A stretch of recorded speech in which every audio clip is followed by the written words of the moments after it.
Buenas tardes, ¿cómo están? Esto es Siga Siga en plataforma de pensamiento latinoamericano. Hola Facundo Peralta, ¿cómo Hola, estás? Ceci, ¿cómo estás? ¿Cómo estás? Estamos acá siguiendo momento a momento la sesión en diputados en el Congreso de la Nación de un día muy importante donde se está discutiendo la ley bases que tanto va a afectar la vida de todos los argentinos y las argentinas. Así que Está difícil el conteo ese. está difícil y la verdad que es... Bueno, en principio hay una sesión iniciada y hay mucho debate por delante, pero bueno, tenemos hoy un programa para conversar con gente que trabaja en políticas públicas y que, bueno, analiza cómo está impactando en la vida de todos nosotros y nosotras. Cómo suben los precios, la concentración económica que implica un aumento de las ganancias muy importante. Bueno, así que bueno, una serie de cuestiones que la idea un poco es cómo llevarla al plano de nuestra realidad, ¿no? De cada día. Y para eso tenemos en nuestro estudio a una invitada, Sofía Boto. Hola Sofía, ¿cómo estás? ¿Qué tal? ¿Cómo están? Buenas tardes. Bueno, muchas gracias por estar acá. Les contamos que Sofía Boto estudió Relaciones Internacionales en la Universidad Nacional de Rosario y es una gran militante de Libres del Sur, que hoy está en el Frente Amplio por la Soberanía. Y además es directora en Santa Fe del Instituto de Investigación Social, Económica y Política, ISEPSI, que justamente, bueno, le queremos preguntar a Sofía qué es este instituto y qué datos construyen, qué investigan. Bueno, primero muchas gracias a ambos por la invitación. Nosotros desde el ISEPSI, es un instituto, como vos bien decís, de investigación social, económica y política ciudadana, donde lo que buscamos es visibilizar la realidad en la que vivimos, como parte también de un espacio político que es Libres del Sur, es nuestro instituto de investigación, con la particularidad de que buscamos visibilizar a través de la construcción de indicadores. Y también construyendo indicadores, nosotros le decimos, son indicadores populares a través de investigación-acción, a través de una investigación como una acción participativa, donde involucramos todo el tiempo a nuestros compañeros y compañeras. Es decir, que quizás lo que nos diferencia con la investigación por ahí más académica, nosotros por supuesto que tenemos una metodología de trabajo, una metodología de estudio, pero involucramos a personas que viven cotidianamente la realidad que buscamos visibilizar a nuestros compañeros y compañeras y los capacitamos también para poder recabar esos datos. Entonces el resultado es la visibilidad de una situación que ocurre en los barrios de nuestra ciudad, de la provincia de Santa Fe o en todo el país, porque el instituto está en 20 provincias del país, donde los mismos compañeros que se ven afectados por esa situación también pueden mostrarla, ¿no? Y entre lo que construimos, los indicadores que construimos, quizás el más conocido es lo que es el IBP, que es el índice barrial de precios. Es un índice que lo que busca es visibilizar y mostrar no la inflación, sino cómo va afectando el aumento de precios en los productos, en los 57 productos que corresponden a la canasta básica alimentaria. También hacemos un índice que se llama índice barrial de situación nutricional, donde también buscamos visibilizar la situación nutricional de los niños y niñas, sobre todo que concurren a los comedores. Ese es nuestro principal público objetivo, digamos, a la hora de estudiarlo. Y hemos hecho otros, como por ejemplo el índice familiar de acceso a derechos, que abarcaba porque el último es del 2022, abarcaba distintas temáticas. Y sí me quedó pendiente decir es que cada uno tiene esta periodicidad. El que usualmente hacemos y el que damos a conocer todos los meses es el índice barrial de precios. Y esos precios los sacan de comercios barriales. Exactamente, la particularidad es esa, es ir a buscar con una planilla donde figuran los 57 productos, los precios de los comercios de cercanía. También hacemos algún contralor con los grandes supermercados, pero nosotros relevamos 250 comercios de la provincia de Santa Fe, que son comercios de cercanía, almacenes, donde entendemos que la gran mayoría de las personas, sobre todo las personas que viven en los sectores populares, de acuerdo también a cómo van obteniendo sus ingresos, van a buscar el alimento cotidiano. Y eso en general... ¿Qué pasó entre noviembre, diciembre y abril con estos precios en Rosario, por ejemplo? Bueno, tenemos... primero quiero decir que nos da siempre un número bastante parecido al INDEC. Es decir, nosotros también nos reflejamos y vamos viendo cómo le dan a otros estudios o el mismo INDEC, el mismo estado. Pero sí relevamos, por ejemplo, en el primer trimestre del año casi un 30% de inflación. De inflación, bueno, no, de aumento de precios, no lo quiero, porque la inflación quizás es un fenómeno más complejo, pero sí un aumento de precios que se traduce, ¿no?, en el costo de vida y en la dificultad para acceder a productos de la canasta básica alimentaria. Y una variación interanual, yo tengo los últimos datos en el último año, desde marzo del 2023 a marzo del 2024, relevamos un 327% de inflación, de aumento en lo que fue el año. Pero realmente lo que hemos visto los últimos meses no lo habíamos visto en otros momentos. En una característica que tienen las economías inflacionarias como las nuestras tiene que ver, por ejemplo, con la dispersión de precios. Y eso nosotros lo vemos reflejado. Nosotros hacemos un promedio de esas 250 planillas que todos los meses relevamos. Ahora, es muy usual y es una característica de la economía inflacionaria que tenemos, que en el mismo barrio, en zona oeste, te encontrás con un comercio, con un paquete de arroz que vale 1.200 pesos y a 100 metros tenés otro comercio donde sale 1.800, ¿no? Y bueno, eso también es algo para tener en cuenta por las dificultades y lo que implica la planificación, creo yo, a la hora de obtener los productos. Y la comparación con el aumento de los ingresos de los sectores populares de marzo del 23 a marzo del 24, más o menos eso. Y nosotros lo que hacemos es, la canasta básica alimentaria, lo que hacemos lo trasladamos a la familia. Nosotros cuando hablamos a diferencia por ahí de otros indicadores, lo que hacemos es armar la canasta familiar, digamos, lo que implica, por ejemplo, una familia vamos a ponerlos en datos, en números, ¿no? Vale. Una familia de 4 integrantes con 2 personas adultas, una familia promedio, 2 niños y niñas menores de 18 años, para no caer bajo la línea de pobreza. En marzo de este año necesitó 775.997 pesos, teniendo en cuenta que un salario mínimo vital y móvil es de 200.000 pesos. Estamos hablando que si los dos adultos de la familia trabajan y tienen un ingreso mínimo, no pueden salir, digamos, debajo de la línea de pobreza. La mitad, digamos, de la canasta básica. Exactamente. Y ni hablar si eso lo comparás, por ejemplo, con jubilaciones o lo comparás con uno de los ingresos que suelen tener la familia de los sectores populares, que son los programas sociales que lamentablemente hoy el gobierno está atacando y desmantelándolos, ¿no? O sea, por un lado, lo que ustedes observan es una gran dispersión de precios, o sea que hay diferencias entre los comercios, lo cual habla de que hay distintos criterios para evaluar el margen de ganancia. Digamos. Exactamente. Hay un margen de ganancia que a veces se pone muy por encima de lo que debería ser una recuperación del costo y una ganancia razonable. Lejos quedó lo de comercio justo. O sea, ese momento de comercio justo está muy lejos, ¿no? Pero bueno, y el otro índice que ustedes elaboran, que es muy interesante, es el tema nutricional en los barrios, ¿no? ¿Cómo está funcionando eso? Bueno, hace muy poquito hicimos el índice barrial de situación nutricional, que estamos ya terminando de analizar los últimos datos, pero sí, por supuesto, tengo presentes los últimos datos y cómo fue también la variación en el último tiempo de lo que venimos evaluando. Nosotros veníamos evaluando un índice de malnutrición altísimo.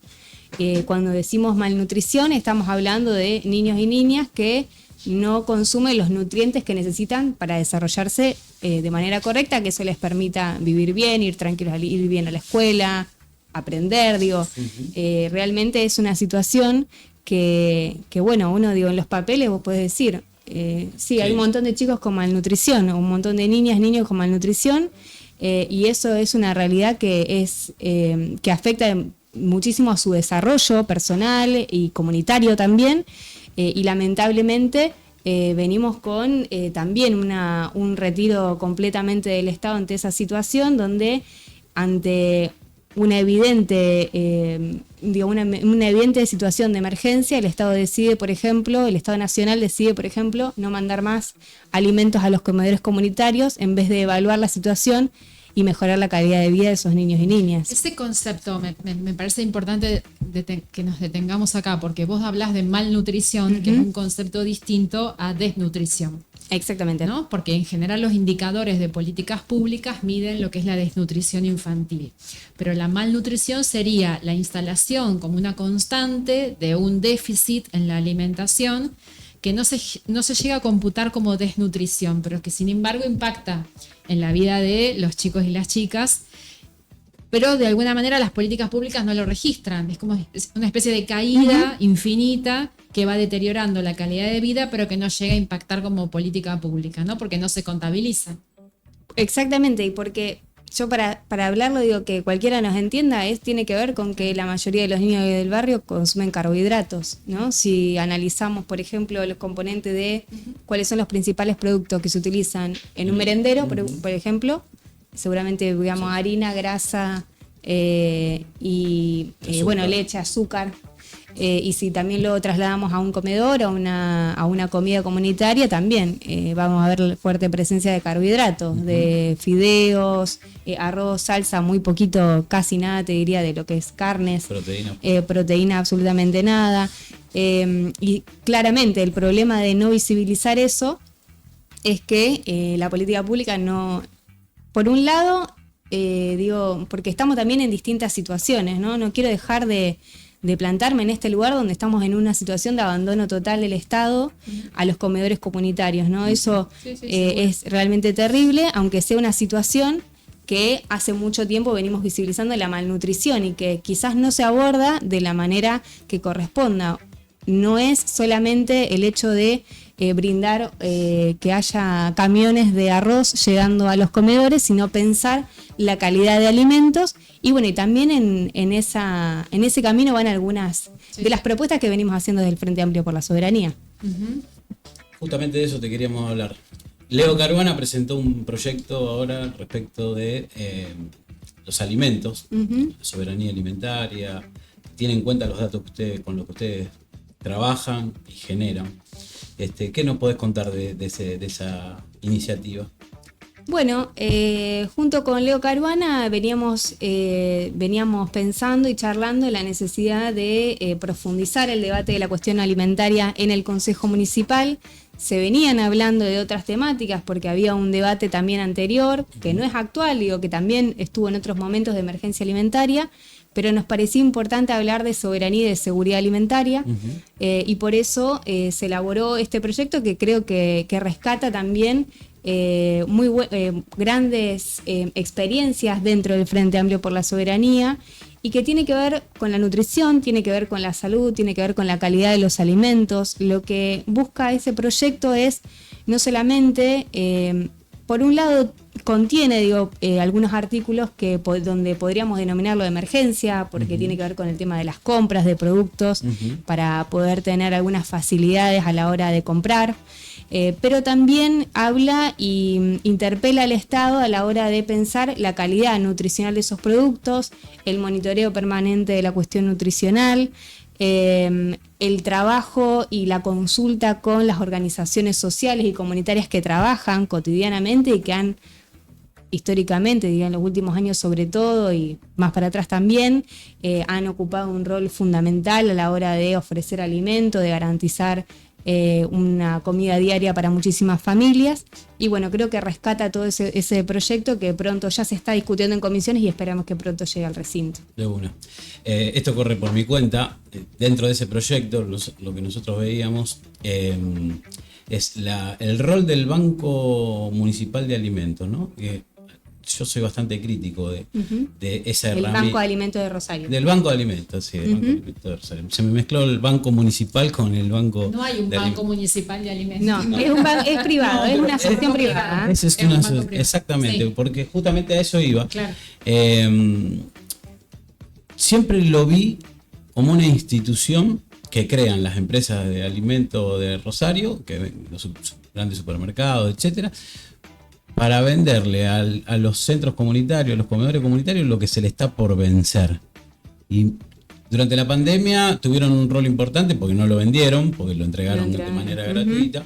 Creo que ahora estamos en una situación de emergencia nuevamente, que necesitamos que lo vuelvan a entregar de manera gratuita, pero hasta hace muy poco tiempo lo estaban vendiendo y lo siguen vendiendo, entiendo yo, ¿no? Sí.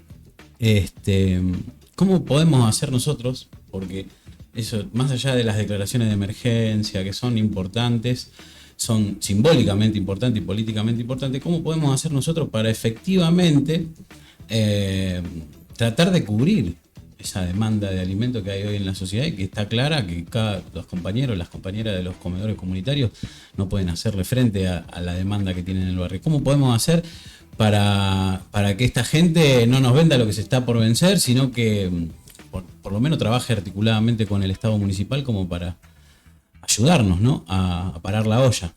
Mira, primero, sí, creo que esto que vos planteás es un debate que lo han dado también, las mismas organizaciones, por supuesto, y que está presente a la hora cada vez que discutís alimentos, aparece porque es la herramienta también con la que cuentan hoy un montón de comedores comunitarios para poder garantizarse sobre todo alimentos frescos, sí, ¿no? Pero con las características que vos decís, también con algunas denuncias de qué tipo y qué calidad de alimentos les estaban llegando, con una cuestión más, una transacción económica, no una membresía, sí, a la hora de obtener esos alimentos que en otro momento se obtenían de otra forma, ¿no?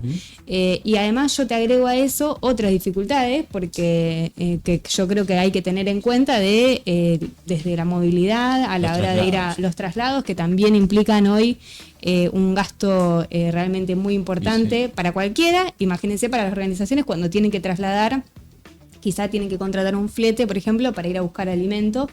Desde Ludueña hasta la otra punta. Exactamente, pero sin dudas creo que es un debate que hay que dar, que creo que a partir de este proyecto también, se puede empezar a discutir. Yo creo que obviamente yo pienso que obviamente la salida es comunitaria, que creo que hay que seguir impulsando las huertas comunitarias, la producción de alimento en los barrios. Por supuesto que entiendo también la necesidad y la planificación, la necesidad y la urgencia, que es lo que también estamos viviendo hoy, pero eso tampoco no tiene que estar desligado de que el Estado profundice algunas discusiones y planifique de mejor manera cómo va a abordar la situación, porque por eso hablamos también de seguridad alimentaria, ¿no? Y ahí se engancha porque hablamos de soberanía, de la producción de nuestros alimentos, de poder obtenerlos, pero también de seguridad alimentaria, de cómo vamos a contar, con qué alimentos vamos a contar, cómo podemos hacer una planificación de eso para que también accedamos a productos de buena calidad, que es lo que hoy no está sucediendo prácticamente en ningún comedor. La situación, me parece, Facundo, que tiene que ver, que es un poco lo que hablamos siempre acá, digamos, el tema de la emergencia alimentaria ha dejado de ser una emergencia, una coyuntura para transformar, es un problema estructural de la pobreza. Entonces, la cuestión de las donaciones siempre es un recurso de última instancia para una situación de emergencia coyuntural, pero cuando esto se transforma en una situación que es permanente, es como decir, bueno, en la provincia de Santa Fe existe el LIF, el Laboratorio de Medicamentos Públicos, que suministra medicamentos a los hospitales, los centros de salud de la provincia, de las municipalidades. La situación de emergencia alimentaria ha llegado a un punto donde es necesario pensar cuáles son las herramientas del Estado para tomar el tema de la alimentación, ¿no? Entonces las situaciones coyunturales, los parches, los gestos de buena voluntad de las empresas que, bueno, lo hacen como algo, como una donación, porque lo que está en juego también estamos discutiendo cuál es el margen de ganancia, ¿no? Sí. De estos productos, por los cuales, bueno, suponemos que hay algo que dar, porque muchas veces estos márgenes de ganancia son muy altos.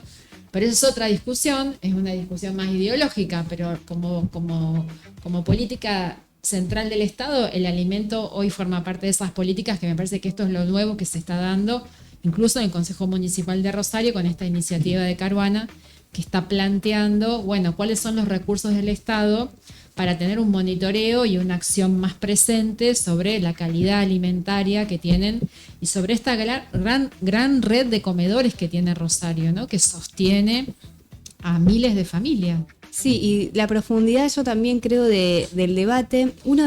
Me viene a la cabeza una de las preguntas que habíamos hecho cuando hicimos el índice familiar de acceso a derechos, tenía que ver una pregunta de por qué se elegían determinados alimentos. Cuando vos ves que es lo principal también, que una persona va y compra, sobre todo en los sectores populares, también te encontrás que son prácticamente los mismos productos que después vos ves en el comedor comunitario. Uh-huh.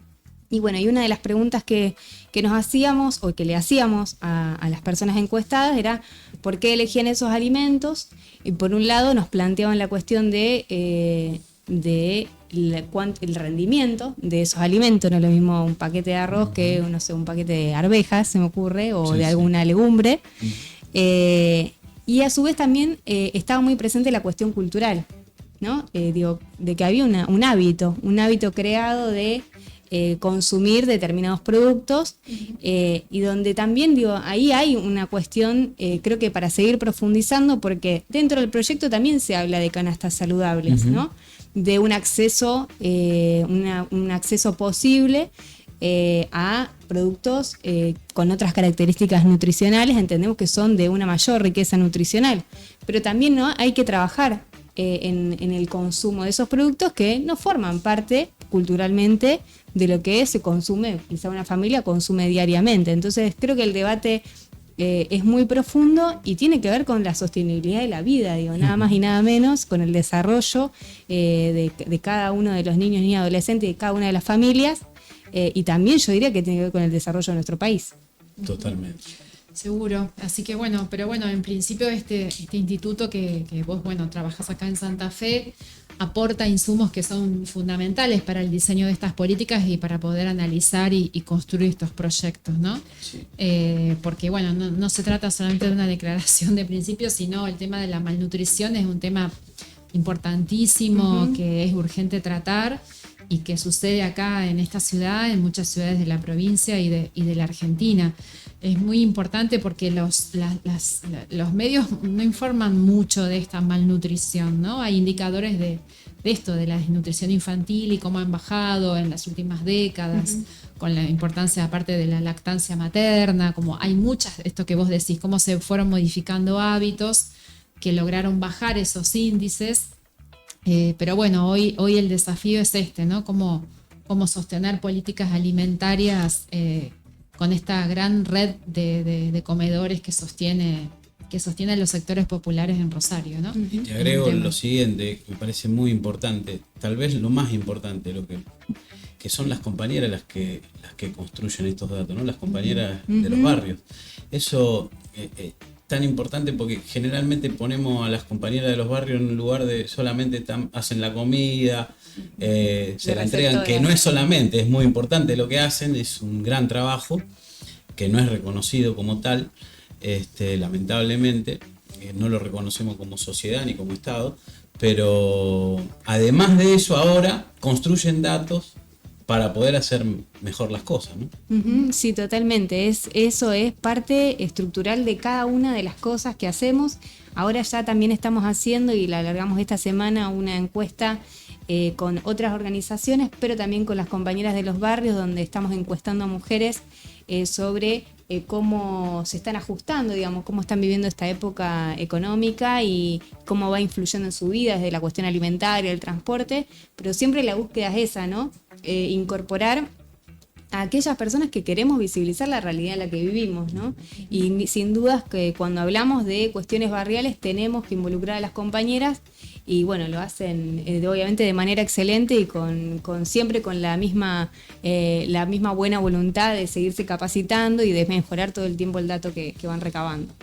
Bueno, Sofi, muchas gracias por participar acá en este espacio, así que bueno, esperamos contar y iremos leyendo los datos que producen, que son un insumo para leer la realidad. La vamos a invitar periódicamente como para que podamos ir tirando esto. Contame. Bueno, yo les invito también, los voy a invitar el próximo viernes 10 de mayo a las 6:30 de la tarde en La Popular, Santiago y Santa Fe. Uh-huh. Vamos a charlar con el periodista Jairo Strachia, que quizás lo conocen por su programa Buenas Tardes China en Radio Con Vos, también está con Andy Kuznetsov en Perros de la Calle, y con él vamos a hablar un poco del gobierno actual y de la cuestión económica, ¿no? Del gobierno de Javier Milei. Así que va a estar súper divertido, como si no lo escuchan, los invitamos a que lo escuchen y que nos acompañen también el viernes 10. Buenísimo, seguramente estaremos ahí. Así que bueno, muchas gracias, Sofi, y nosotros seguimos, Facundo, en Siga Siga después de una pausa.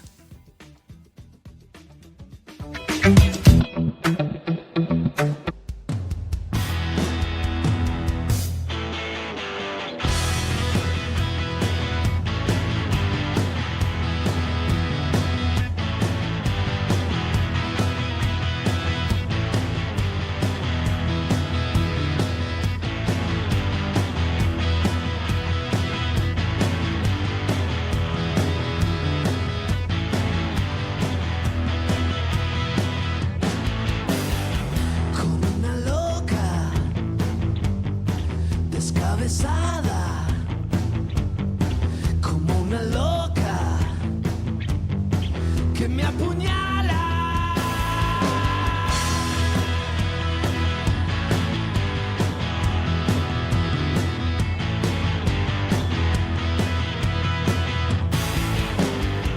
A veces llora como una rana y a veces ríe como alimaña. Se pinta toda la cara, reza a la Virgen de las guitarras. Voy a atarla en una silla y arrancarle el alma. Quiere que le diga cosas feas, quiere que le cuente cómo ella llegó a esta puta casa.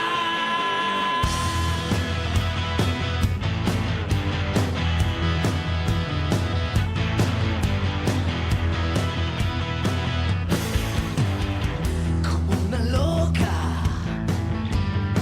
descerebrada,